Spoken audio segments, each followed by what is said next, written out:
O número de invasões de terras produtivas disparou nos últimos 6 meses.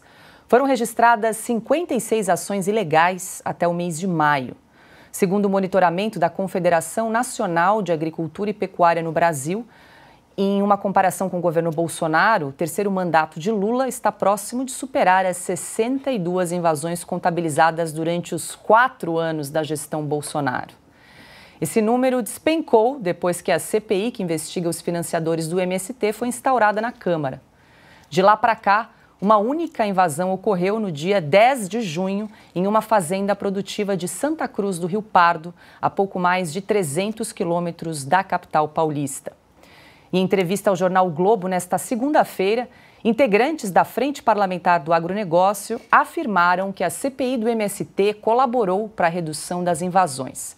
Pedro Lupion, presidente da FPA, disse, abre aspas, o próprio governo mandou o MST parar com as invasões. Estava criando prejuízo político para o governo. A gente sabe quem comanda tudo. O número de invasões despencou e o MST conseguiu continuar fazendo suas nomeações no governo, fecha aspas. Por outro lado, Paulo Teixeira, ministro do Desenvolvimento Agrário, disse à reportagem que a queda das invasões ocorreu depois de um acordo firmado entre o governo e o MST antes da criação da CPI.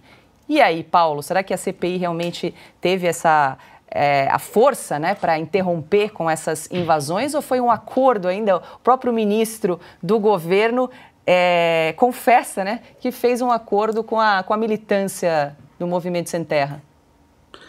Nós estamos na fase das confissões, né? O Barroso confessa que o STF virou poder político, o Lula confessa tudo que ele é, um homem autoritário, e agora o ministro Paulo Teixeira confessa que o governo e o MST têm um acordo e que andam juntinhos politicamente, são parte da mesma coisa.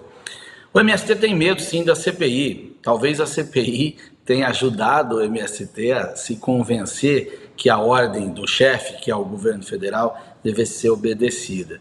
Eles têm muito medo porque a CPI tem poder de jogar luz onde nunca houve luz. A CPI tem poder para quebrar sigilos. Imagine a quebra de sigilo do Stedley, do Zé Rainha. O Zé Rainha já respondeu processo por receber dinheiro de uma cooperativa que ele e o pessoal criou, que essa cooperativa recebeu dinheiro público e eles receberam dinheiro na própria conta depois.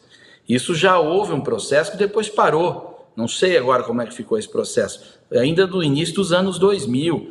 Então tem muita coisa, né? E com o clamor que as ações que o MST gera, um clamor negativo, porque a CPI ganharia muita força.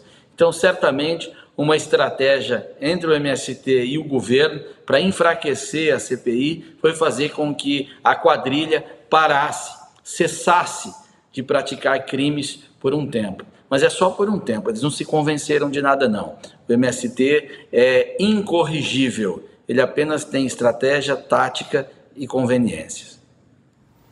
Ana? Olha, eu acho que o Paulo já foi perfeito aí na estratégia, né? Eu só queria, nessa notícia, ressaltar que o Pedro Lupion, presidente aí da FPA, ele votou a favor da manutenção dos 37 ministérios. Eu acho que ele precisa explicar isso, né?